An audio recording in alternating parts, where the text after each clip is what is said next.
Assalamualaikum warahmatullahi wabarakatuh. Perkenalkan, nama saya Sisulandari, NPM 18412051 dari kelas Akuntansi 18A, mahasiswi Fakultas Ekonomi dan Bisnis Universitas Teknokrat Indonesia. Pada kesempatan kali ini, saya ingin menjelaskan tentang salah satu materi dari mata kuliah Statistika Ekonomi 2 yang berjudul Uji Wilcoxon. Nah, teman-teman semua pasti tahu dong tentang apa itu uji Wilcoxon. Jadi, uji Wilcoxon itu merupakan uji non-parametris yang dilakukan untuk melihat signifikansi perbedaan antara dua kelompok data berpasangan berskala ordinal atau interval, tetapi memiliki distribusi yang tidak normal. Nah, untuk lebih jelasnya, yuk coba kita lihat slide-nya. Berikut ini merupakan konsep dasar dari uji Wilcoxon. Yang pertama, tujuan, yaitu dapat melakukan penilaian terhadap dua skor dari dua data, dan selanjutnya untuk membandingkan data dengan perbedaan yang besar. Hipotesis, H0 menunjukkan tidak terdapat perbedaan, dan H1 menunjukkan terdapat perbedaan. Untuk ukuran sampel dari uji Wilcoxon sendiri dibagi menjadi dua, yaitu yang pertama N kurang dari sama dengan 15 dan yang kedua N lebih dari 15. Nah, selanjutnya ada langkah-langkah penyelesaian dari uji Wilcoxon. Yang pertama yaitu merumuskan hipotesis, yang kedua statistika uji, yang ketiga menentukan titik kritis, dan yang keempat mencari kesimpulan. Untuk menambah pemahaman kita mengenai materi ini, berikut saya berikan bentuk contoh soalnya. Sebuah penelitian dilakukan untuk mengetahui tingkat kecemasan siswa ketika menghadapi ujian sebelum diberikan sarapan dan sesudah diberikan sarapan. Semakin rendah nilai ujian, maka tingkat kecemasannya semakin tinggi.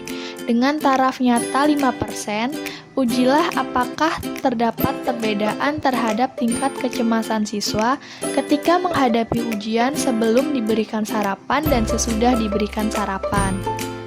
Hasil ujian disajikan dalam data berikut.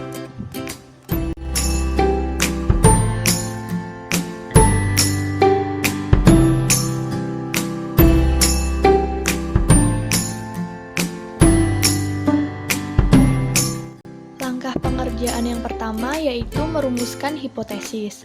H0 tidak terdapat perbedaan terhadap tingkat kecemasan siswa antara sebelum dan sesudah diberi sarapan. Dan H1 terdapat perbedaan terhadap tingkat kecemasan siswa antara sebelum dan sesudah diberi sarapan. Yang kedua yaitu statistika uji. Dimulai dari pengurutan ranking. Dua sampel berpasangan ini kita cari isinya dengan cara mengurangi tabel sebelum dan tabel sesudah. Dan ini adalah hasilnya. Setelah itu, beri ranking sesuai dengan urutan dari yang terkecil sampai yang terbesar, tanpa menghiraukan positif dan negatifnya. Dan apabila terdapat sampel yang tidak memiliki selisih atau sama dengan 0, maka tidak akan kita gunakan. Nah, ketika menemukan angka yang kembar, jumlahkan rankingnya dan bagi sesuai dengan jumlah sampel angka kembar tersebut, seperti yang ada di dalam data berikut, sehingga didapatkan ranking 2,5. Dan setelah selesai meranking semuanya, jangan lupa untuk dijumlahkan. Dan selanjutnya kita akan mencari nilai T. Nilai T didapatkan dari ranking yang diambil dari selisih terkecil, di mana urutan ranking tidak memperhatikan tanda positif dan tanda negatif. Dan didapatkan bahwa nilai T terkecil yaitu minus 12 dengan ranking 13. Berikut ini merupakan rumus Z. Setelah didapatkan bahwa T sama dengan 13, N merupakan ukuran sampel yang baru dengan 0 tidak diikutkan menjadi 14, lalu kita masukkan ke dalam rumus, sehingga kita dapatkan nilai Z yaitu 2,47. Langkah yang ketiga yaitu menentukan titik kritis. Dengan alfa sama dengan 0,05, karena alfa 5%, maka uji dua pihak, yaitu 5% dibagi 2, sama dengan 0,025. Dan nilai Z tabel yang luasnya 0,025 adalah minus 1,96. H0 ditolak jika Z hitung lebih kecil daripada Z tabel. Z hitung tadi kita sudah dapatkan yaitu min 2,47 dan alfa sama dengan min 1,96. Maka min 2,47 lebih kecil dari min 1,96.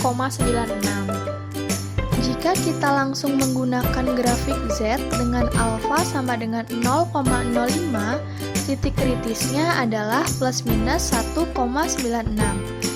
Dengan Z yang kita punya yaitu min 2,47, maka jatuh di daerah kritis, sehingga H0-nya ditolak. Langkah yang terakhir yaitu membuat kesimpulan. Berdasarkan perhitungan tersebut, maka Z hitung lebih kecil dari nilai tabel, yaitu min 2,47 lebih kecil dari min 1,96, yang berarti H0 ditolak, sehingga terdapat perbedaan antara tingkat kecemasan siswa setelah dan sebelum diberikan sarapan.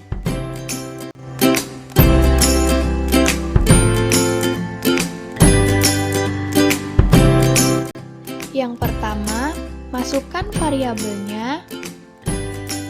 Yang kedua, masukkan datanya. Yang ketiga, klik Analyze, lalu Non-Parametric Test, dan klik To Related Sample.